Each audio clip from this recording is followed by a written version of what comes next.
Hi, hello everybody! How are we doing? Good, I love that. Thank you all so much for coming out tonight. My name is Sarah Colley. I'm the Community Engagement Coordinator here at the Great Falls Public Library.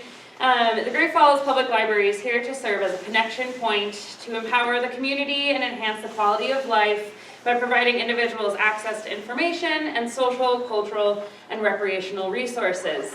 I think that it's always pretty important to read the mission of the library, especially when we're doing programs like this. As you guys know, we always do author talks and all that kind of stuff, but bringing in young people is vital to our community. So it's always, we are truly connecting the community and enhancing the quality of life by having conversations like we will have tonight. I just want to, again, say thank you for you guys to coming. If you need to use the restroom, that's out the door and to the right. And then emergency exits are also out the door, to the right, and to the right again. The next step of this program, I am just going to talk a little bit about what International Women's Day is. I know that we all know kind of what it is. Does anybody remember what day International Women's Day was on? The 8th, yeah. And we're having this program now, but really it's the whole month in a lot of people's minds, including mine. So that's why we're doing it. But International Women's Day is a global day celebrating the social, economic, cultural, and political achievements of women. IWD is not country, group, nor organization specific. No one government, NGO, charity, corporation, academic institution, women's network, or media hub is solely responsible for International Women's Day. Since IWD's commencement in 1911, over 100 years ago, the day has fostered a strong sense of solidarity across the world. International Women's Day is based on community, connection, and collaborative actions. As such, International Women's Day is an inclusive day that belongs to all groups everywhere. Today we are welcoming some lovely ladies from our local high schools to chat about a few different things that are going on. I have questions that we have created for tonight, but of course, as always, if you as the audience have questions for these ladies, please feel free to either holler if there's like an awkward silence, or raise your hand like we're in a classroom. Either way, we'll hear your question. So please join me in welcoming all of these young and powerful women from our community to the stage.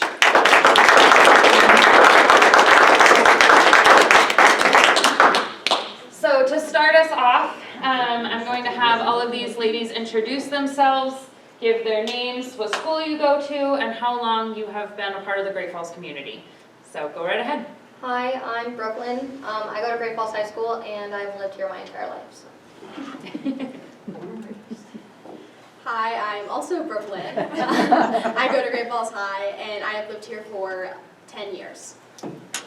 I'm Emma. I also go to Great Falls High School, and I've lived here my whole life. My name is Mackenzie. I go to CMR High School, and I've also lived in Great Falls my entire life. Awesome. Yeah, that's super cool. I think that, as we just said, International Women's Day was on March 8th. In your own opinion, why do you think having International Women's Day is so important to this community and society today?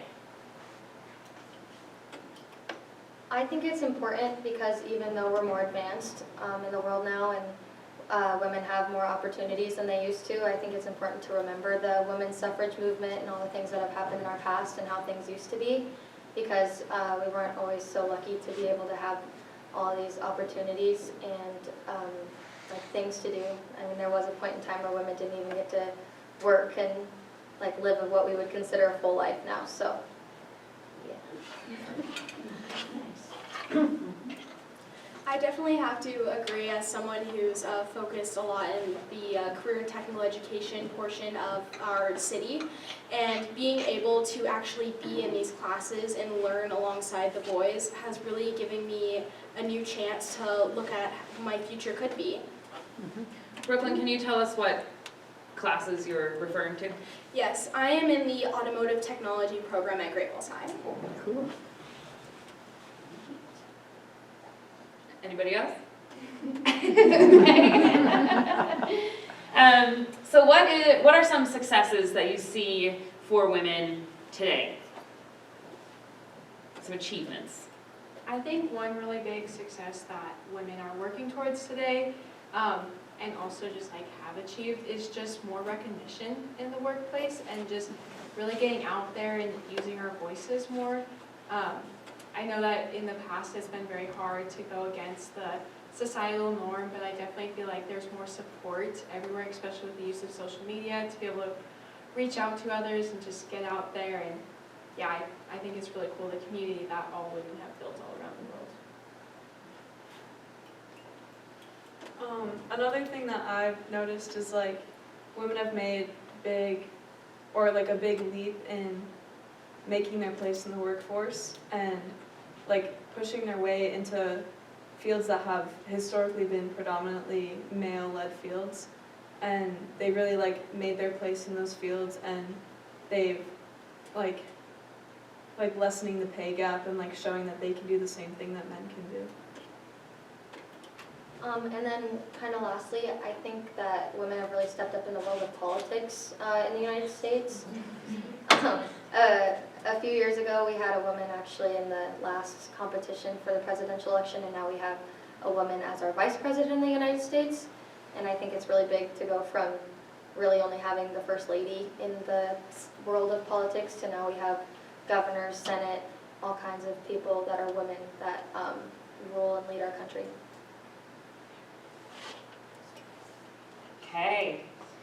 What are some challenges that you think you may have to overcome in the future? And this can be like next week future or 10 years from now future. One of the big things I think that we as women will have to overcome is always being portrayed as not knowing as much as men. As someone, as I said earlier, in the trades, a lot of the times men underestimate me and don't believe I know as much as they do, when in a lot of the cases that I really know more than they do, which has been proven by my classmates in the past. It's also been proven that female technicians are better than male technicians because they're more detail-oriented and because, well, they do the job better.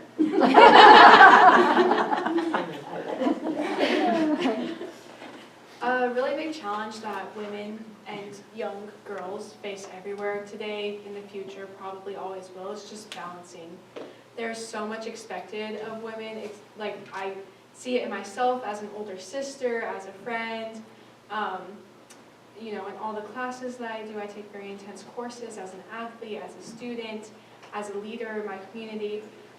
But as you go into the workforce too, you know, you're expected to be a mother and a wife and a friend, but also a good employee, and you can't take time off, but also you should go to your kids' events. And, you know, it's so hard to just balance it all, and I think that's something that we'll always face. You know, for us, you know, you have to stay home with the kids tonight, but if your husband does, it's babysitting. So I just think that that's something we'll always face a challenge with, but I also have a lot of faith in women to overcome it and do it very well, and we balance all the things we do because we can do it.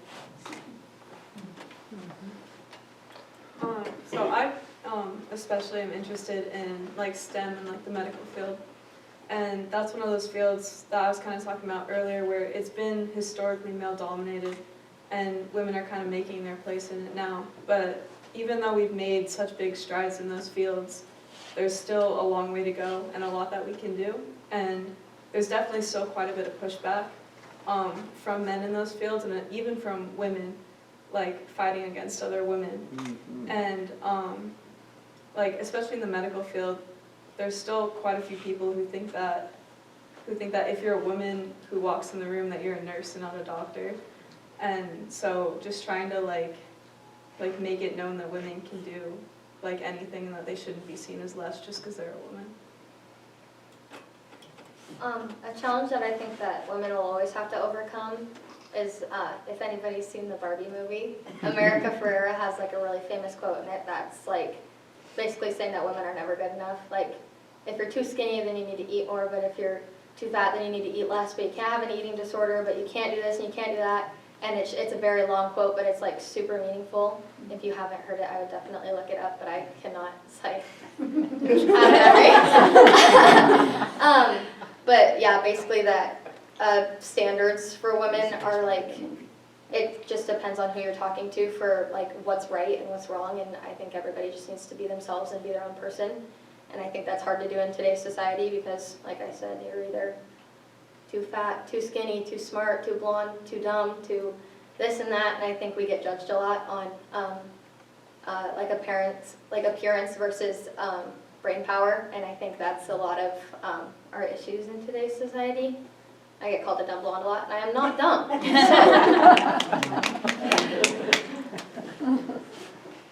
Awesome. How do you think that we can work within the community to continue to grow as a city or grow as the city grows? There's a few different ways that I feel like we could grow and move forward to grow.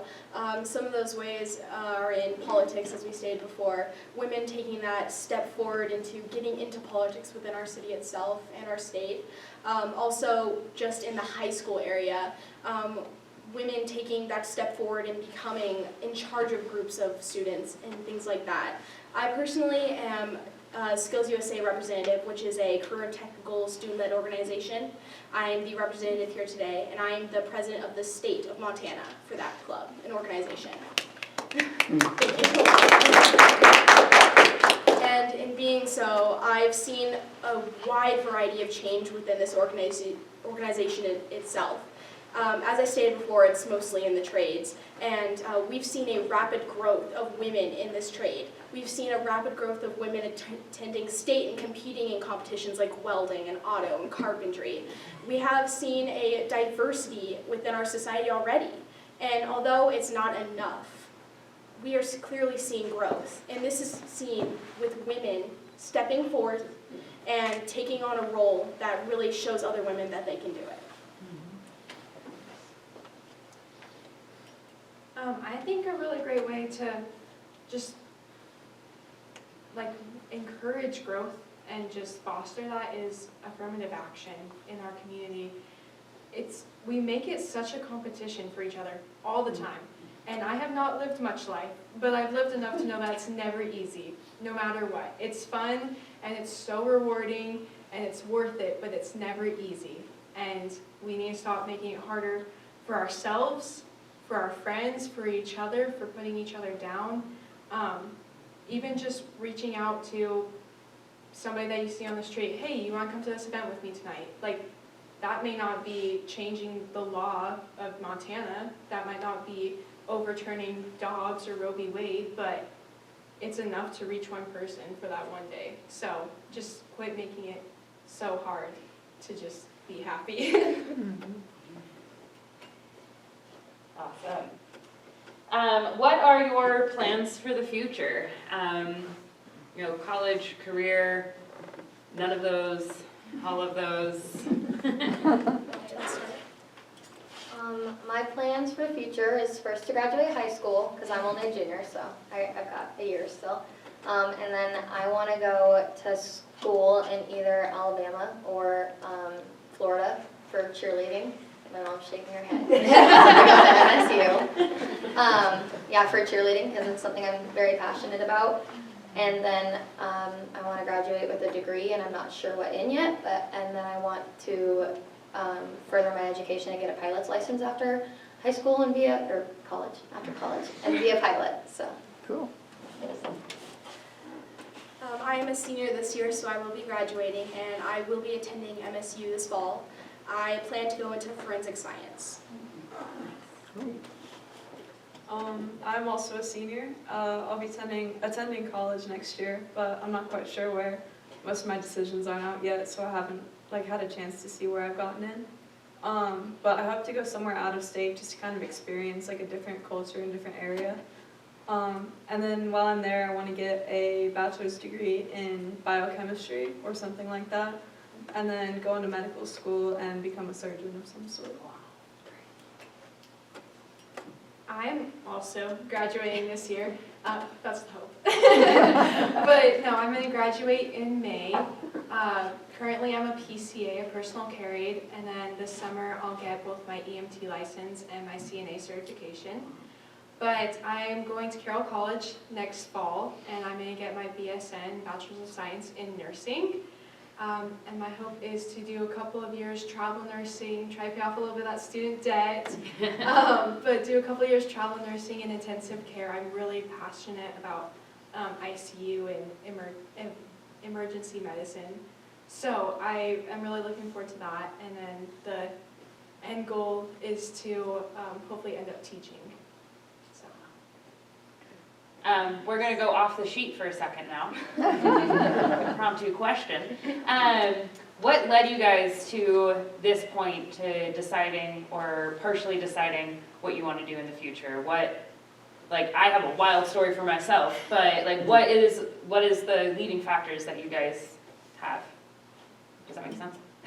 I want to go out of state for college. I'll start there because I just want to experience something new and I don't know, just try something different, be around different kids than I've been around my whole life. And then I want to be a pilot because my grandpa was a pilot in the military or the Air Guard, and I just think it's super cool. So.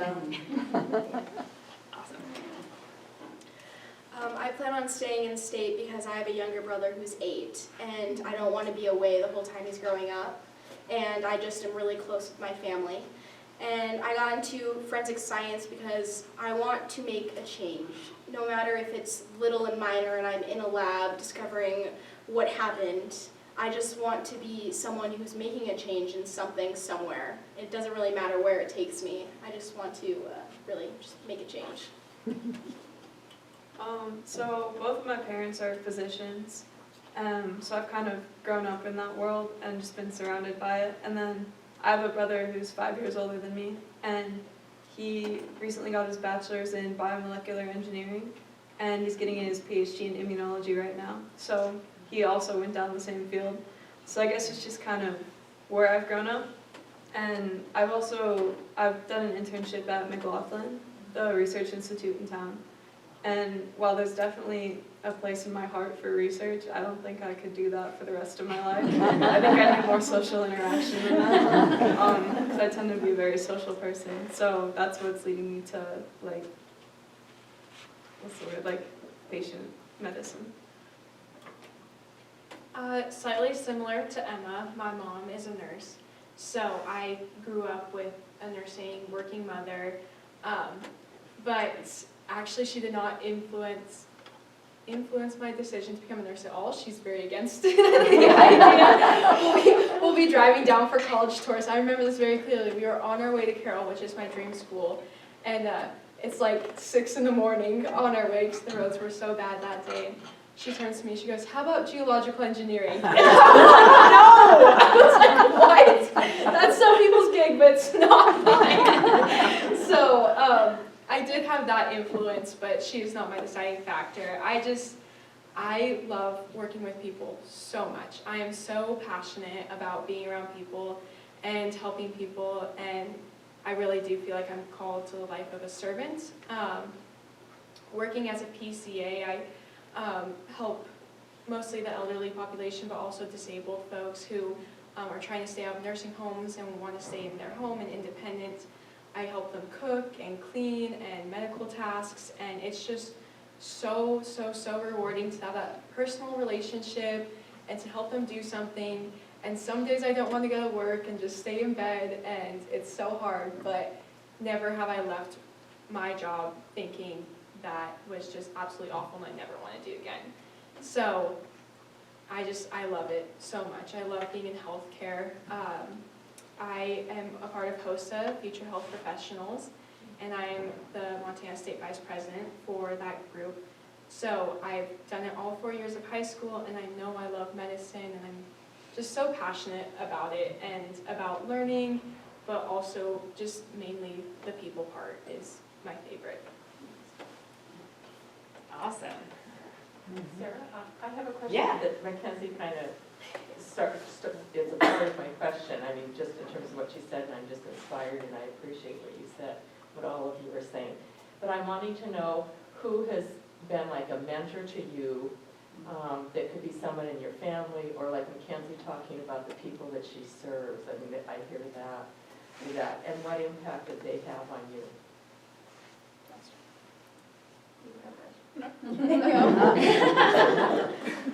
So one of my biggest mentors in my life has nothing to do with forensic science at all. He's actually the automotive teacher at Great Falls High. His name is Ken, or Mr. V, also known as Old Man or Grandpa. He is one of the most inspirational men I have ever met. He went from doing a job as a service manager like my dad does to taking a pay cut to teach kids what he truly wanted to do. And I've had him for 3 years in a row now, and he is a true inspiration. He pushes me to be better every day. I learn something every day, which is something I love to do. I love learning so much. And he always has a funny story to go along with it, so he makes the class fun. I've really learned so much under him, and I hope to still be close with him in my future after I graduated. I would say my biggest influences are my mom and my grandma, because I think that strong women create strong women, and that their influence on me has always been very positive, no matter the outcome or the circumstance, and they've just always been very supportive through everything that I've ever decided to do. Even if I fill my plate a little too full and spread myself too thin, they're always there to support me and help me with stuff when I'm getting a little behind or overwhelmed, and they've just always been very supportive and helpful in my life. So. I'd say that my biggest inspiration is my high school swim coach, Mr. McNamee.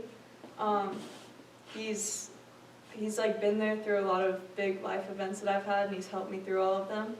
And he's also helped push me to like do the hard things and do more than I ever thought I could. And to kind of get that mindset ingrained in myself so that I can start pushing myself to do hard things when he's not there.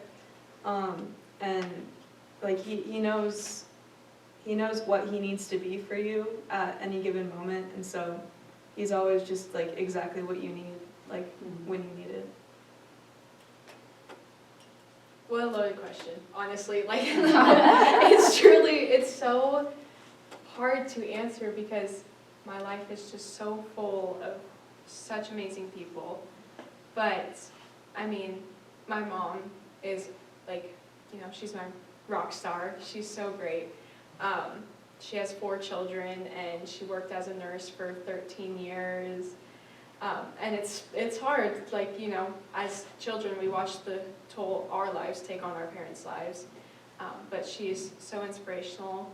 My teachers, Christy Burtz and Brian Halverson and Burke Allen, they're all such amazing people, and they make me want to be a better person every single day. I love sharing conversation with them, and like even outside of curriculum, I just learned so much just by being in their presence, and it's just amazing. I want to say the most, my little sister, she is 5, I have 3 younger sisters, but the one I'm closest with, she is 5 years younger than me, and she just makes me want to be a better person every single day of my life. So, just so many people, such great people all around me every day. Random strangers you meet on an airplane, and friends that you've had for years. They all make me want to be a better person. Awesome.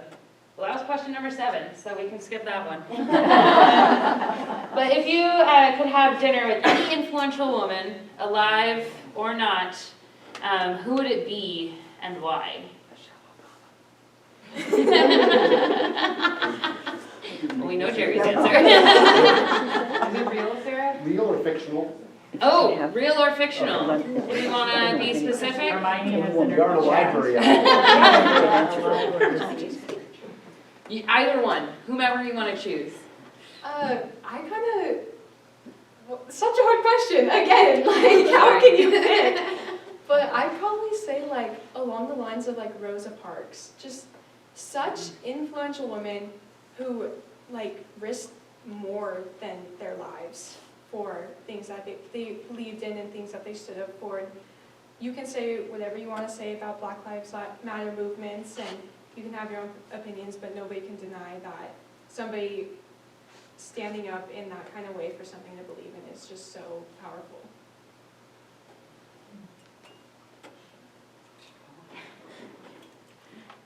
So I would say probably Marie Curie, or however you pronounce her name. She just had such a big impact on the world of science, and I know she was just such an intelligent woman, and so I just love to like pick her brain about like all these different things that she knows and she's learned, and like how she came up with the ideas to do what she did, because I know you have to have a very special mindset to be able to think think outside the box to like create things, I guess, that haven't existed at all. And just how she was able to get so successful and what her experiences were within the world of science, especially way back then. I think I would have to say Sally Ride, just because she was such a wild woman to think that she wanted to be an astronaut. Being the first astronaut and a physicist must have been, well, crazy, especially back when she took on this great challenge and it was her, well, destiny in a way. I think it would be interesting just to hear about what she had to go through to become an astronaut, and not only just the process of actually becoming an astronaut, but as a woman, how this was different than what the men had to experience. And how she persevered through all the judgment and the doubt, and how she became such a strong figure in our world, being the first astronaut. Okay, mine's fictional. I would say Rosie the Riveter, which if you don't know who that is, it's the girl that was on the campaign poster and she's like flexing and she has like a headband on and it says you can do it. And it was the it was one of the like propaganda posters, if that's what you want to call it, that got women into the workforce around, I think one of the wars, World War II. Yeah, World War II. Sorry, she was a little behind in history. But I just think that that was a very like crucial time in society and in like the world for women, kind of like I said at the beginning, to go from like really not being allowed to go to school or to work, and they really just had to stay home, cook, clean, and do all of the stereotypical old-time women things, and then go into the workforce and being in the industrial workforces and just doing all these things that women had never done before. And I just think that she was, even though she wasn't a real person, she was very influential on women, and I think still is. I think that's a poster that I still see a lot throughout history lessons. And then I just think the quote on the bottom, that you can do it, is just something that can stick with everybody through a lot of things, because obviously life can get hard, but you can do it. Love that. Questions from the audience? Yeah. So a question for Brooklyn with one N. You made an interesting allusion right at the beginning about our close brush with having a female president. And my question, not only for you, but for any of the panelists, is how do you think life in 2024 would be different if we had actually made that decision, or if we had actually installed a female president in 2016? Well, that's a very loaded question, just because, obviously COVID happened in 2020, which affected a lot of what has happened the past couple of years, and that would have been at the end of her presidency had she made it there. But I was pretty young, so it's kind of hard to say because I don't really remember a lot of, that time. I was only like 12. But I think that women would have a lot more, I don't want to say rights, because I think we do have a lot of rights in society, but I think there are some things that aren't necessarily available to women or equal still for women, such as the pay grade and stuff. I think that with a woman as a president, we would have had a little bit of a different outcome, and I think society would have switched a little bit, because women still have not been in the spot of the president yet, which hopefully soon. But I don't know, I just think that maybe things would change and people would respect women more, because I know even at school still, there are some very immature boys who will still say, don't you belong in the kitchen? Shouldn't you be cooking? Shouldn't you be cleaning? Which sadly does still happen quite often. Or, I mean, if you're being smart, kind of like I was saying, if you're being smart, then you're annoying. But then if you're being dumb, then you're dumb. So there's really never a happy medium of what you should be. But yeah, I think there would be a little bit more respect for women in our society. But Yeah, it's a very loaded question because lots of things have happened that would have affected that no matter what, so. I'm a little bit of a history and/or government geek, so I might take this question and kind of run with it. So if I get long-winded, cut me off, please. But I don't know, like Brooklyn said, it's just such a loaded question because our political state of our, government right now is so unstable and so not healthy. I mean, it's sad and it's really hard for us young people because this is the generation that we have to either fix it, we kind of get the option of just passing it off to the next generation where we're at right now. Like, none of us will receive Social Security or pensions or any of that kind of stuff because there'll be nothing left. So it's such a hard question to think about. There's always the what ifs in life. There always is. I would hope that maybe there would be a little bit less bipartisanship so prevalent in our society. Not just because Clinton would have won, but not because she was a female and she would have won, but because hopefully that MAGA crowd is so powerful and I've heard people say that MAGA is kind of their own party now, and I would almost agree with that. And not to say I'm a Democrat or I'm a Republican, I'm pretty centralist myself, but it's just so hard to think about and the policies that would have been different, what war times would have looked like differently. Our presidents now, and even Congress in general, are just, in our Constitution we have enumerated powers, and those are what's specifically given to the government, and everything else is left to the states. And right now our Congress and our presidents are taking any sort of power that they can and trying to get that overreach and trying to get it. And our Supreme Court is becoming not majorly, but a little bit more biased every single day, and it makes it really hard to use that check on the first branch to be like, well, you're overreaching in your powers if they're also driven by politics and parties. So yeah, it's just such a loaded question. And I don't think the female part of it would have any, it would obviously have some influence on the policies that we'd have today, but I just think it would have changed our political state a lot than how it is currently going. And I can't say if it would be better or worse because we also know that the Clintons maybe didn't have the best run in the White House.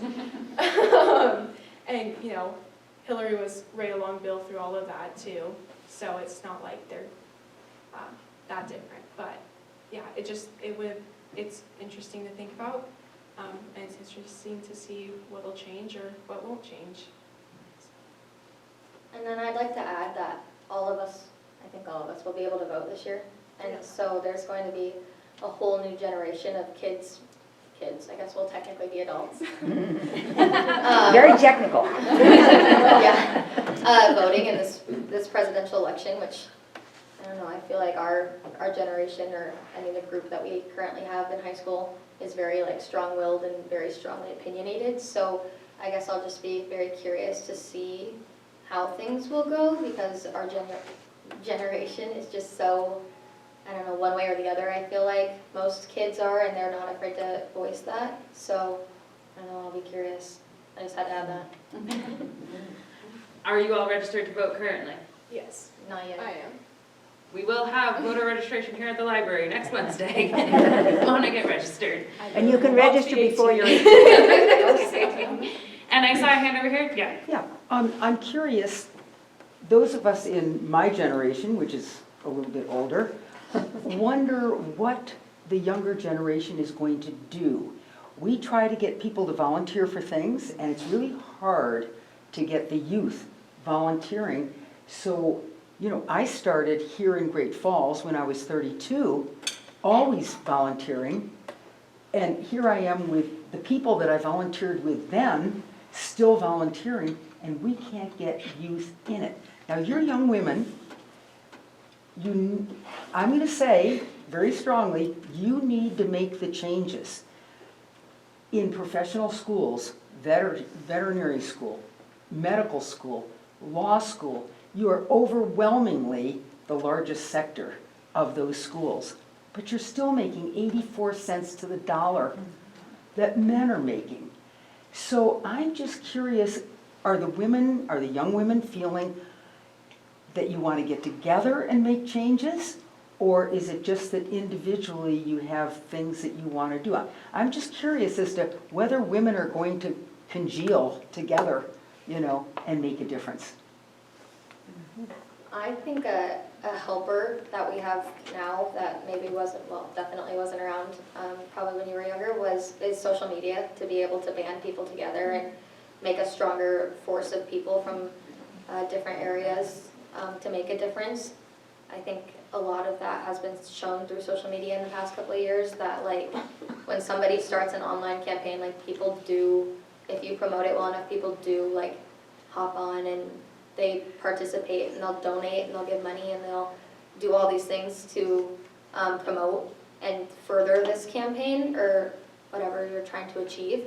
And so, yeah, I would say I think in the future there will be bigger groups of women banding together to, make a difference in our world, and whether that's in school or politics or the pay grade or whatever, I definitely think that it will happen and it will be a big thing in the next, 20 or so years. I personally have to say I agree on the volunteering part. A lot of people don't want to volunteer, which I find very strange because personally I love volunteering. I volunteer many different ways. I help out special ed kids at my school. We're running a book drive at State this weekend for Skills USA, where we're donating the books to kids who are struggling mentally with little bookmarks on the inside that say positive quotes and things like that. So personally, some of us we are pushing to volunteer and help out our community, but sometimes it's not seen as well as other people volunteering because we don't have the ability to do it as such a large scale as most adults are. Because we do have school, and most of us have to have jobs. And so we're trying to balance these two things in extracurriculars and sports. It's so hard sometimes to get out there and be able to volunteer and all these different things. And as someone who is in charge of a large group of students, being the state president, I have attempted and have been trying to slowly make this change. I was at the Capitol last year and I spoke on a House bill getting it passed to get money for other CTSOs, and it went through. Although it wasn't the amount that we originally wanted, we did get money for our CTSOs that we didn't have before. I've shook hands with the governor on multiple occasions declaring Skills USA Month and other CTSOs or Skills USA Week and other CTSOs. And I personally think that if we keep going the way we are, that I feel like as women, we will congeal more and we will all start moving for these same things, because the older we get, the more we recognize things and the way things are today. And our parents have taught us one way or the other, and my mom has always taught me to say what I think.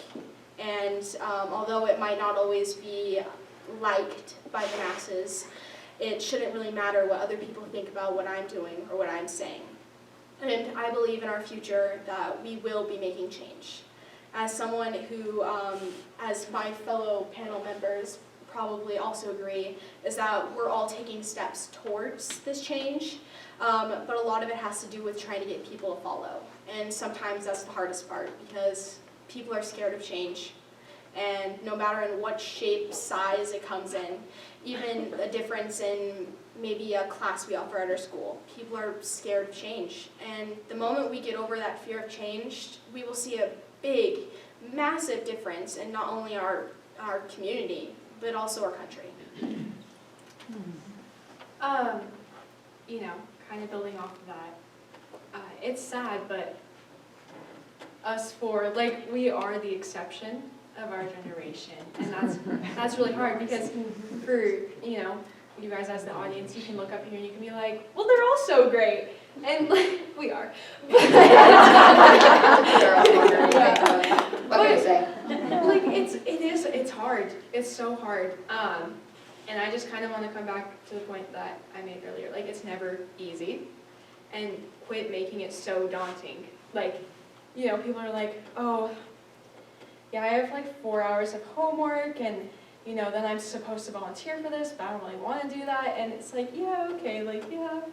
But don't make it so daunting. As a, you know, similar to Brooklyn, as the leader of a state for a club, I often get asked the question, like, how do I get people to come to our meetings? How do we get people to show up? Our hosted meetings are at 7 a.m. on a Wednesday when people aren't supposed to be in school. Like, you know, you can be in bed. Especially as seniors, like we all have opens. None of us come to school anymore. So the older you get, the less you go to school. But no, just don't make it so daunting. Like for me personally, the way I get people to come to my hosted, well not my hosted meetings, but our hosted meetings and get them involved is I do baked home goods. Every single time that we have a meeting, I will stay up till 2 a.m. on a Tuesday night and I will do homemade cinnamon rolls. And, you know, some people think that, wow, that's a lot. And it is, but it's something that I care deeply about. And you just have to care enough to make change. And there's power in numbers, for sure. Like, there's no denying that, no matter what the cause is, what you're fighting for, whether it's MAGA or Black Lives Matter. Like, there's power in numbers, you know. 3 people saying something is still saying something, but 300 people saying something is making a statement. So I just think, you know, we have such great ways to reach out to people, like other Brooklyn said earlier. Social media is a great use. I work a lot with the Lost Enzyme Project. Oliver is a young boy in our community diagnosed with beta-mannosidosis, and it's a terminal disease, and it's very, very, very rare. There's only 4 kids in the United States with it, and I think like less than 20 in the world. So it's crazy that, like, you know, I don't want to, like, this sounds bad, but we were presented with this opportunity to make this known, that this is something that's happening, to get that research out there. And through the online social media campaign that I helped be a part of, along with Oliver's aunt, I worked alongside with her. And through the social media part, we raised over $50,000 in 2 months. And as a part of the CMR host, so we've raised over $7,000 so far. And, like, you know, there's so much opportunity out there. You just have to put yourself in a place that it comes to you. Sometimes opportunity is like a metro and you just happen to be at the right stop, and sometimes you gotta chase it down and you gotta read the signs and you gotta follow the lines. And I was in DC last week, so I learned how to read the metro, and it's hard, okay? I was scared. But sometimes you just gotta be like, okay, I don't know what train I'm getting on, but if I'm at this stop, I'm gonna get on one and it's gonna take me somewhere, and you have to go to the stop. It's not always just gonna pass you by. A lot of people are like, oh, she's got great opportunities, she's so lucky. She also probably worked her butt off to be in that position. You know, I was so lucky that on Sunday we flew back in, but I was in Public Library patrons. The time now is okay, 8:45. but I was The library will be in closing DC in 15 for a minutes trip, at 8 and o'clock. If you I have got to any meet with our checkout senators, materials, John if you would Tester please and take those to Steve the Daines, circulation and desk. even our one Again, the library will be closing in 15 minutes. And it made me realize, at like, 8 o'clock. it's so easy to reach out to them. Like, they're so personable. They're so great. I mean, political views that we agree on or we don't, I can call them up and, you know, their secretary will answer the phone and they'll get back to me. So, especially coming from Montana, we're so lucky that, you know, one voice means a lot more than, you know, a voice in New York does. But just banding together and encouraging each other to be in places, to make yourself have opportunities, and to encourage others to be in those places at the same time with you. It doesn't have to be, hey, you want to go volunteer with me. It could be, hey, I'm coloring some things tonight. It's for a school project, but we're just sitting around a table and coloring. And yeah, it's volunteering, but also you're sitting with your friends and you're talking and you're coloring. Or I spend my entire summers volunteering as a camp counselor down in Beartooth Christian Camp, and I teach young kids about my religion and how to ride horses and how to foster relationships and how to be a good human being, which is really hard to teach 8-year-olds sometimes. But to me, it's not, I spend 200 hours a summer volunteering. To me, it's, I get to go have so much fun with these kids who are so passionate about so many things in life. And like, just make fun of it. Don't make it harder than it has to be. It's always going to be hard. Don't make it daunting. So, that's kind of what I have to say about it. I just wanted to add on to your question about why kids don't really volunteer. I think a part of it is what Brooklyn said, is that we're just so busy that sometimes it's hard to even find an hour to sleep or to be at home with our families. But I think another piece of it is that like people know we have an animal shelter, a homeless shelter, and youth resource center and this and that, but they don't know what they can do to contribute there. Which we had a leadership high day doing all these things, and I personally went to the animal shelter, and I had no idea about the opportunities that you could have volunteering there. Like, they have all kinds of things for people to do and don't have enough people to do them, and I would have never known that. I always just kind of assumed that, yep, they have dogs going in and out, they have people working, and call it a day. And there was other kids who learned so much. Toby's house, some kids went to, and there's people in town who don't even know what Toby's house is, and that's a big thing in this community from what happened quite a few years ago, with people who actually live in our community, and sometimes awful things happen, but great things come out of them, like Toby's house is. But like I said, there's people in this town who don't even know that it exists, much less think to volunteer there. And so I think a big part of it would be promoting volunteering opportunities and telling people what they're doing, and maybe, like she said, like make a fun statement out of it instead of being like, yep, you get to go sort clothes at Toby's house and put them in bags for people to grab. Be like, bring a friend or like bring a few friends and you get to help out your community and and turn it into like a you can make a difference in this world by putting an hour into work instead of being like, here's what you get to do. But we learned a lot that day at Leadership High about really what there is to do in this community. And we got a tour of the homeless shelter, which I have seen before when it was like brand new, but it was interesting just to see, like, we actually were there while people were, they live there all the time. So we ate lunch with them, we ate breakfast with them. We basically got to live the day of a life of a homeless person living in a homeless shelter here in Great Falls. And then we met some people who kind of graduated from the homeless shelter, so they were homeless, went into the homeless shelter, and then, I like to say graduated because I think that's a big accomplishment to like be homeless and then like find a place for yourself in the world and not be homeless anymore. Mm-hmm. And now their spot in the world is in the homeless shelter helping others, and I think that's really awesome. But yeah, like I said, just promoting more opportunities and letting us know what there is to do would definitely be helpful because, like I said, I know there's the animal shelter, but I don't think to just, go. So and we have school social medias and stuff that if they ever need help or if you ever have a event or something going on. I do. I'm a cheerleader, so we go to all kinds of events all the time for community awareness and stuff. So like we got to do Pumpkins for a Cause, which is for somebody in our community, and he's special needs, and he is very passionate about his pumpkin patch and giving back to others, it was really awesome to see. But yeah, for cheerleading all the time. Tomorrow we have the Golden Ages tailgate that we get to volunteer at, so if you need somebody, call it the cheerleaders, we're here. Just to add a little snippet onto that, onto what Brooklyn said. If there's one thing I've learned about being a teenage girl and being surrounded by teenage girls, and even just women in general, is we like to talk. And we will yap all day long about everything and nothing, and you might as well make it productive. So, fold clothes and put them in a bag and tell your friends the latest gossip at school, or, decorate cookies and, at the, oh my gosh, what are they called? Now I can't remember. At like community centers. Nope, that's not what I'm looking for, but that's a good one. But yeah, decorate cookies with older folks and learn about their life.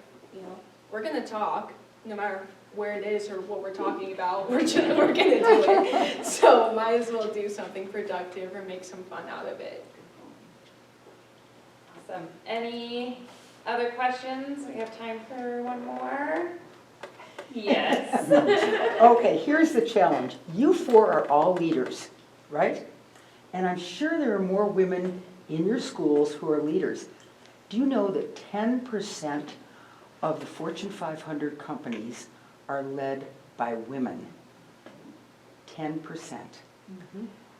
However, underneath that leadership of maleness are a lot of women who are doing the real leadership jobs. Okay, now we need to get all of you together with your women friends making cookies to talk about how you can be at the top.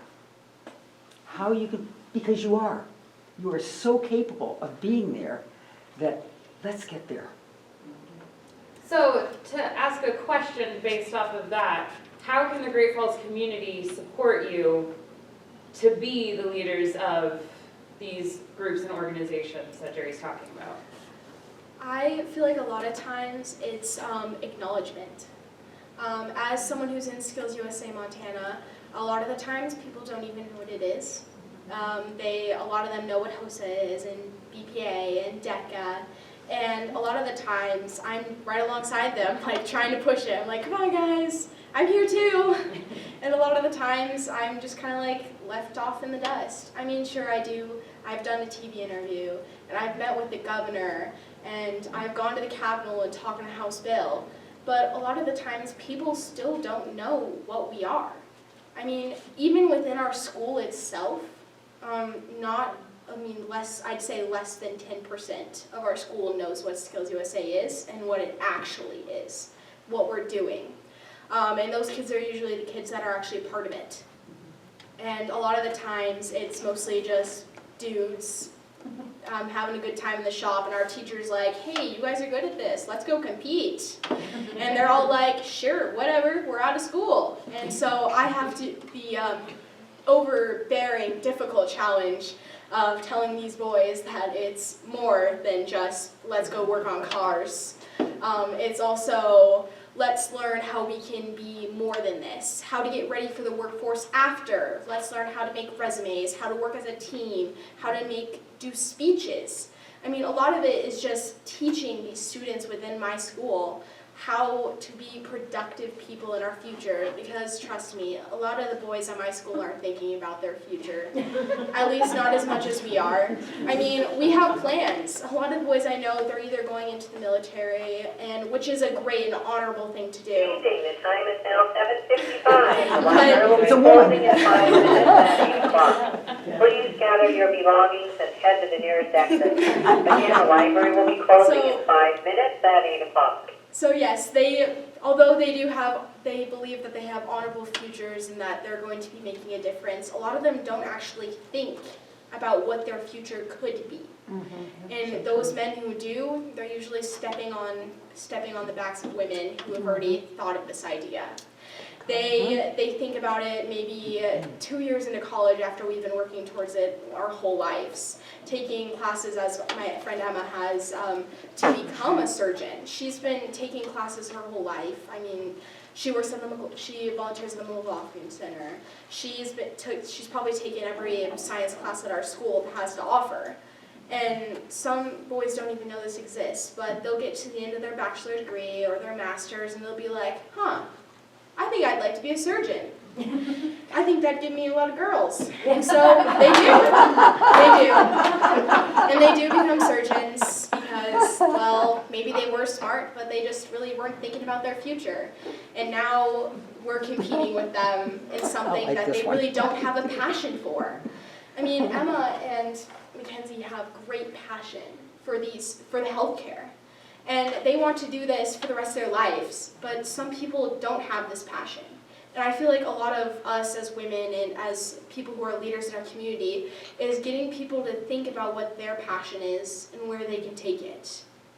And we can see this by getting acknowledged by people in our community, because when we get acknowledged, we feel confidence, even though we should have it in ourselves already. all of us girls have doubt. We have doubt about what other people are saying about us. We have doubt if we're actually going to make it through college. I have this thought all the time, which my mother tells me I'm crazy, but it's scary not to think about it. My mom only attended 1 year of college. My dad only went for a year of college. My stepdad, he's super great, and he has a few degrees, and he's been one of my role models as to wanting to go to college. But just seeing my family and how things have been in the past, and how sometimes education and our futures aren't well thought of is, well, is a scary thought, because we really should be thinking of our future. And us as women and as leaders, I can say that we've all definitely thought of our future. I mean, maybe we don't know where we're going to college, or maybe we don't know what career we're going into, but we're thinking about it now, whereas some people aren't. And I feel like with acknowledgement from our community, I feel like more women would have the confidence to take that step and being like, yes, I want to work in a lab, whereas they may feel like they may not have the choice or the opportunity to do so. And like she said, I think the encouragement needs to start now while we're younger.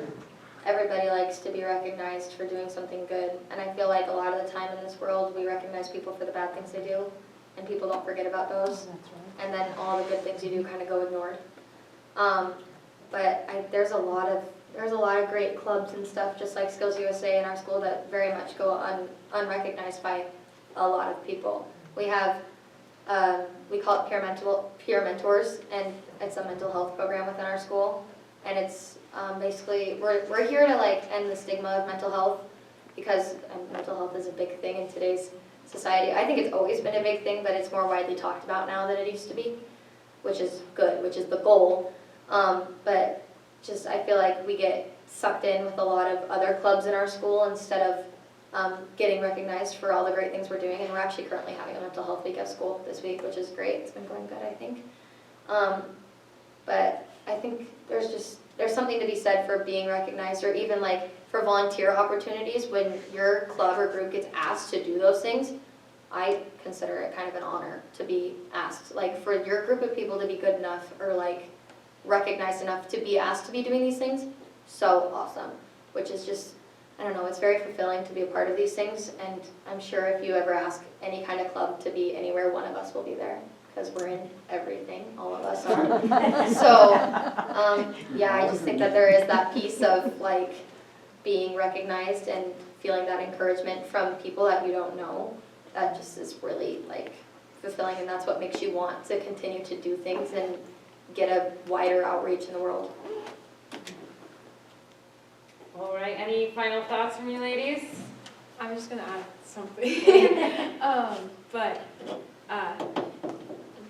All of these ladies are so amazing and have so much great knowledge to share, and I'm very honored to be sitting up here with these gals right now, and to go off of their amazing thoughts. But I'm also gonna contraindicate myself here, so hold on, because I want you to get lost. But I feel like part of it is, as the older generation and as our leaders, sometimes we need you to recognize that our plates can only hold so much.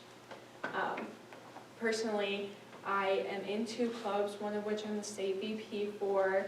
I am in 6 college classes on top of being a full-time student, on top of being in 2 sports, on top of having 3 jobs. It's a lot, you know, and I want to do all these things, and I want to volunteer for this, and I want to help with that. And sometimes I have to like say no and try to like not feel bad about it, which is so hard for someone personally who I want to do everything and I want to help everywhere and I want to make the most impact. So just, you know, how Great Falls can help us, understanding that sometimes the younger generation saying no isn't to disbenefit you, but to benefit us. And that's really hard for, like, you know, other people to accept, but also for us to accept. I have such a hard time saying no to things. I do. Like, it's probably my biggest problem. You can see my planner. It's color coordinated, and every single day is packed to the hour. I'm not even joking. Sometimes I ask my mom, I'm like, are you going to miss me when I go to college? She goes, well, you leave at 6 a.m. and you come home at 8 p.m. every day anyways, and it's true.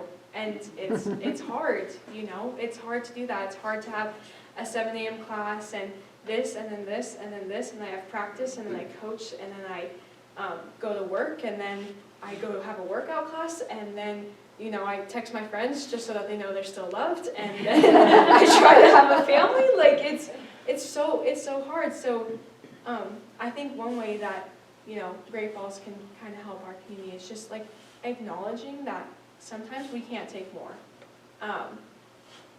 But on top of that, education, I think, is the biggest reason that people are or aren't doing the things that they're doing.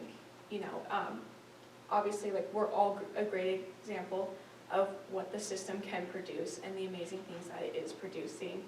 And I love all of my teachers. Like, I've never had a teacher that I have strongly been like, I would never send their class again, ever.